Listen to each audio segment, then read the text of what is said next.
Hello students, welcome to Think Study. तो students, आज हम बात करेंगे मिश्र धातुओं के बारे में, लेकिन उससे पहले कुछ बातें हैं जो हमें समझनी चाहिए।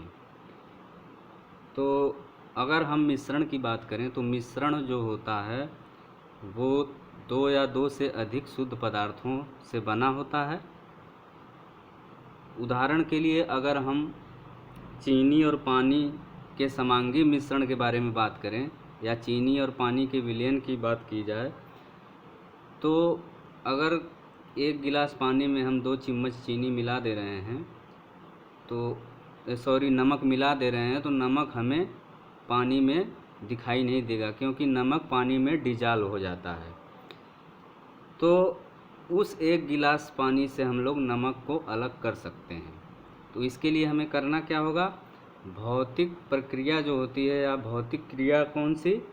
इवेपोरेशन या वाष्पीकरण। तो वाष्पीकरण के द्वारा हम पानी से नमक को अलग या पृथक कर सकते हैं। तो लेकिन जो मिश्र धातुएं होती हैं ये भी क्या होती हैं? समांगी मिश्रण होती हैं। मिश्र धातुएं क्या होती हैं? समांगी मिश्रण होती हैं। लेकिन इन मिश्र धातुओं को भौतिक क्रियाओं के द्वारा अलग नहीं किया जा सकता। इन मिश्र धातुओं को भौतिक क्रियाओं द्वारा इनके अवयवों में अलग या पृथक नहीं किया जा सकता। तो जो मिश्रण का मुख्य गुण है वो इन मिश्र धातुओं में नहीं होता है, फिर भी इनको मिश्र धातुएं माना जाता है। इसका कारण क्या है? कारण ये है कि मिश्र धातुएं जो होती हैं ये अपने घटकों के गुणों को दर्शाती हैं, यानी ये जिन घटकों की बनी होती हैं या जिन अवयवों की बनी होती हैं उनके गुणों को दर्शाती हैं। और क्या इनमें रहता है? पृथक पृथक संघटन होता है। मिश्र धातुओं में क्या होता है? पृथक पृथक संघटन। तो उदाहरण के द्वारा हम इसे समझते हैं। उदाहरण के लिए पीतल। पीतल क्या है? एक मिश्र धातु है जो किसकी बनी होती है? जिंक की और कॉपर की। तो जिंक का इसमें परसेंटेज जो होता है वो लगभग 30% होता है और कॉपर का जो प्रतिशत होता है वो 70% होता है। तो इसका संघटन इसमें जिंक का 30% है पीतल में और कॉपर का 70%। तो ये पृथक पृथक संघटन हो गया। तो उम्मीद है कि आप लोग मिश्र धातु समझ गए। अब थोड़ा सा हम बात करते हैं विलयन के गुणों के बारे में। तो विलयन हम लोग पढ़ चुके हैं, लेकिन विलयन का गुण छूट गया था, तो इसे मैं आज समझा दे रहा हूँ। ध्यान से सुनिएगा। विलयन के गुण। तो विलयन क्या है? एक प्रकार का समांगी मिश्रण होता है। विलयन क्या होता है? एक प्रकार का समांगी मिश्रण। तो विलयन के जो कण होते हैं, विलयन के कण व्यास में कितने छोटे होते हैं? 1 नैनोमीटर, यानी 10⁻⁹ मीटर।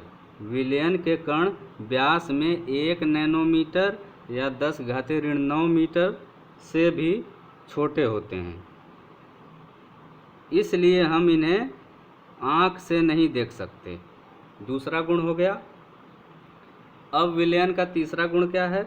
अपने छोटे आकार के कारण विलयन के कण उनमें से गुजर रही प्रकाश की किरण को फैलने नहीं देती है या प्रकाश की किरण को फैलाती नहीं है, इसलिए विलयन में प्रकाश का मार्ग दिखाई नहीं देता। ये तीसरा गुण हो गया। चौथे गुण की अगर बात की जाए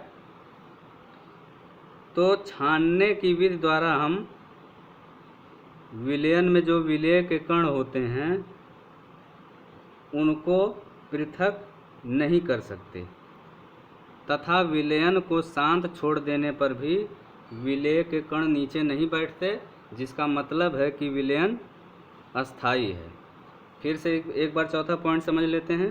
छानने की विधि द्वारा विलेय के कणों को विलयन में से पृथक नहीं किया जा सकता, तथा विलयन को शांत छोड़ देने पर भी विलेय के कण नीचे नहीं बैठते हैं, जिसका मतलब है कि विलयन अस्थायी है। तो स्टूडेंट्स, ये था आज का वीडियो और थैंक्स फॉर वाचिंग।